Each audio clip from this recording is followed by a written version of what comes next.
Good morning, Midlothian. I'm your host, Emily, and we have a great show planned for you. Today our topic is winter holidays, and we're going to teach you about Kwanzaa, Christmas, and Hanukkah. A lot of people are clueless when it comes to Kwanzaa. Kwanzaa is celebrated from December 26th to January 1st and is centered around the African American culture. Much like Hanukkah, a candle holder called a menorah is set out with a new candle being lit as every day of the holiday passes. Each candle represents a separate principle of Kwanzaa, such as unity, self-determination, cooperative economics, purpose, creativity, and faith. Along with the 7 candles, there are also 7 items that stand as a symbol for Kwanzaa. The mat symbolizes foundations and experiences, the crops show the harvest and are to be shared amongst the family at dinner, the menorah and the candles reflect the colors of the African flag, the corn is set out for each child in the family and represents the future of Native Americans. The unity cup is representing family and community, is passed amongst each person to take a sip, with some being poured out to remember ancestors. The final items set out are the gifts. They are usually educational and are given to the children as a reminder of their heritage. As the weather gets colder, these popular Kwanzaa traditions are sure to warm your heart. Much of this holiday is focused around giving back and celebrating the heritage of generations past. So community service and unity are important ideals expressed during the holiday. Like most holidays, the day is not complete without a traditional home-cooked meal. No, I'm not talking about your Aunt Susie's famous apple pie, although I'm sure it's delicious. These dishes have a Caribbean twist. The course starts out with a traditional soup or gumbo and is commonly followed by some spicy jerk chicken. Some side dishes include fried plantains, collard greens, and Caribbean-style rice salad, with an award-winning dessert of pineapple rum pie. They all sound so delicious. I don't know which one I like best. Good morning, Emily, and good morning, Midlothian. Today I will be talking about Christmas and what it has in store for us. First, let's talk about movies. There are a lot of great Christmas movies out there, but here are some of our picks for the winter holiday. Our host, Emily, recommends Home Alone. Home Alone is a great holiday movie, and it's fun to watch with the whole family. The story is about a kid who gets stuck at home after he is forgotten by his family. With tons of surprises ahead of him, this movie can really get you into the Christmas spirit. I recommend the Christmas classic, I'll Be Home for Christmas. This movie is hilarious, suspenseful, and altogether a heartwarming story. It shows the importance of your family, especially during the Christmas season, and who doesn't love Jonathan Taylor Thomas? Christmas is the celebration of the birth of Jesus, but here are some facts about Christmas that maybe you didn't know. During the First World War, troops took a break on Christmas Eve to sing Christmas carols across the battlefield. The American troops greeted the German and British soldiers, and they exchanged gifts and said Merry Christmas to each other. It's amazing to think that this holiday can bring so much peace in life. Another fact is in 1965, 2 astronauts were coming back from orbit when they saw something they couldn't identify. When they radioed it into mission control, they heard jingle bells and in the song Jingle Bells on harmonica. This definitely showed NASA some Christmas spirit. The best part of Christmas is being together and celebrating with your family. My family has a tradition to cook pierogies together and eat them on Christmas Eve. We interviewed some people here at school and found out what Christmas traditions they had. One of my favorite traditions, even to this day, even though my sister and I are still in our 30s, we love getting up the next day and opening presents from Santa. We play card games and loteria, which is Mexican bingo, and then we all bring different kind of desserts and stuff, and then we eat tamales.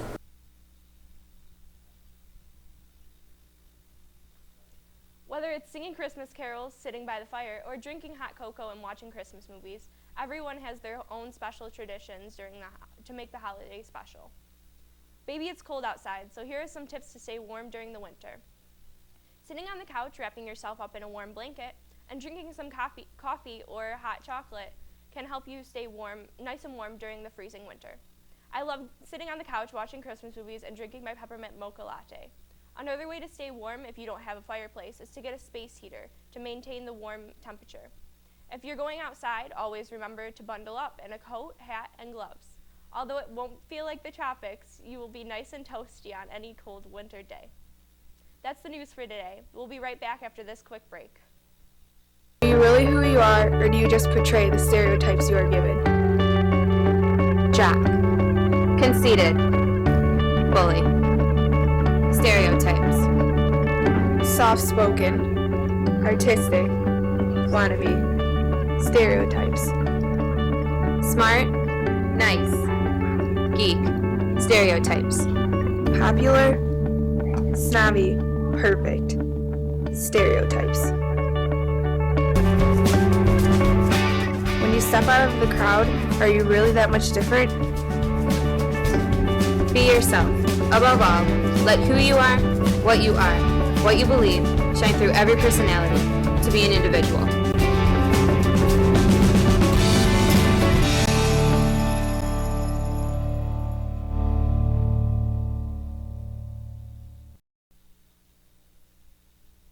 Welcome back. I'm here with Kaylee, our news anchor and cooking expert. Good morning, Kaylee. Good morning, Emily. So, what are you going to show us today? I'm going to show you how to make some homemade latkes for the Hanukkah season. What do you need to make these latkes? Well, Emily, an egg, some salt, olive oil, onion powder, garlic powder, flour, baking soda, sour cream, and if you choose applesauce.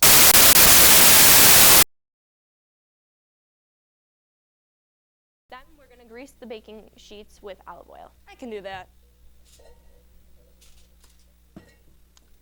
Then we are going to put grated potatoes and chopped onion in a bowl and mix. We already grated the potatoes and onions before by peeling them and putting them in a food processor till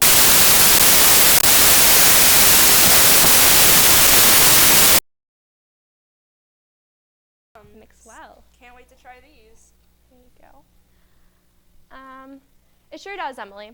Next, we are going to stir in the flour, salt, onion powder, garlic powder, pepper, baking powder, and baking soda together in a separate bowl. After that, we're going to slowly add the dry mixture into the potato and onion mixture. All right, just doing that. Got baking soda. Can mix it up. Sure. All right.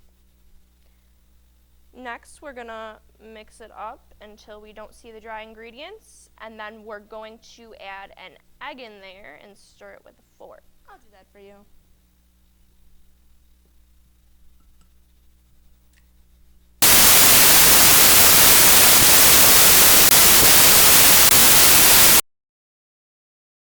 Looks so good.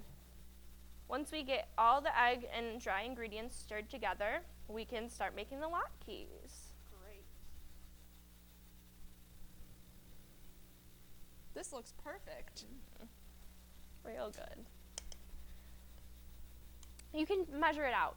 Be sure to get 2 tablespoons per latke and put them on the baking sheet. All right. These look awesome.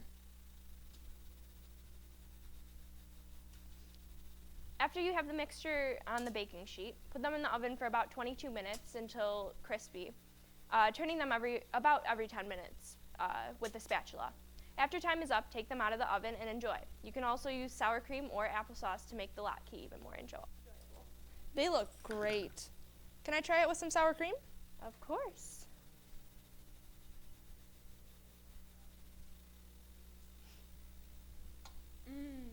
So good.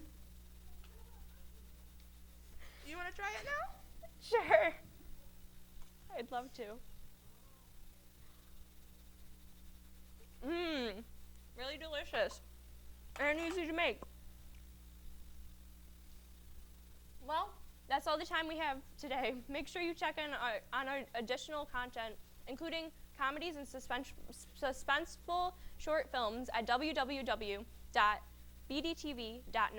Also subscribe to our YouTube channel by searching Bremen District TV to get TV alerts when new videos are available. Finally, search our Facebook page by searching Bremen District Television.